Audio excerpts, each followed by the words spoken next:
Endilikda avtotransport vositalarining atrofga zarar berayotganligi yoki bermayotganligini qo'limda turgan mana shu stikerlar orqali bilsa bo'ladi. Toshkentda avtotransport vositalari uchun ekologik stiker tizimi joriy etiladi. Ushbu tizimga ko'ra har bir avtomobil atrof muhitga chiqarayotgan gazlar miqdoriga qarab baholanadi va shu asosda 3 xil toifaga ajratiladi: yashil, sariq va qizil. Yashil stiker toza, sariq o'rtacha, qizil esa atrof muhitga salbiy ta'siri yuqoriligini anglatadi. Stiker avtomobil egasining elektron arizasi asosida beriladi va buning uchun alohida pul olinmaydi. Avtomobil maxsus diagnostikadan o'tadi. Shu tekshiruv natijasiga qarab qaysi rangdagi stiker berilishi aniqlanadi. Qabul uchun avtotransport vositasi kirib keldi. Bu avtotransport vositasi 1996-yilda ishlab chiqarilgan Mers rusumli avtotransport vositasi ekan. Buning ma'lumotlarini o'lchash uchun avtotransport vositasining motorini aylanish tezligi va haroratini o'lchab olamiz. So'ng qurilmamizni avtotransport vositasining tutun chiqish tizimiga ulab qo'yamiz va undan chiqayotgan tutun darajasini tekshiramiz.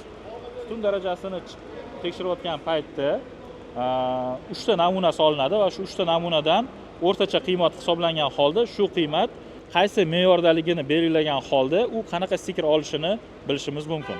Yashil stiker olish uchun bizga kerak bo'lgan me'yor 0,70 dan oshib ketish kerak emas ko'rsatkichimiz. Aynan dizel avtotransportlari uchun. Mashinani ro'yxatdan o'tkazish paytida bu tekshiruv birinchi marta bepul bo'ladi. Qayta tekshiruv va har bir xizmat uchun to'lov bazaviy hisoblash miqdorining 1 baravarida, ya'ni 412 ming so'm qilib belgilanadi. Agar avtomobil sariq yoki qizil toifaga kirsa, egasi uni ta'mirlab, yilda bir marta bepul qayta tekshiruvdan o'tkazish orqali yashil stiker olish imkoniyatiga ega. Bu jarayon avtomobil yoshiga bog'liq emas. Stikerlar joriy qilinishida korrupsiyani oldini olish uchun qanday ishlar amalga oshirilgan, qanday rejalar tuzilgan? O'rinli savolingiz haqiqatan ham bugun mana shu mexanizmlarning barchasi mana raqamlashtirish siyosati amalga oshiryapti. Fuqaro murojaat qilyapti, elektron demak davlat xizmatlari orqali yoki o'zining mana shu telefon orqali onlayn murojaat qilyapti, stikerni pochta orqali olyapti. Ekologik stiker muddatsiz beriladi. Shuningdek, shaharning eng ifloslangan hududlarida ekologik zonalar belgilanadi. Bu zonalarga sariq va qizil stikerli avtomobillarning kirishi cheklanadi. Biroq belgilangan kompensatsiya to'lovini amalga oshirgan fuqarolar ekologik zonaga 1 yil davomida kirish huquqiga ega bo'ladi. Kompensatsiya to'lovlari bor.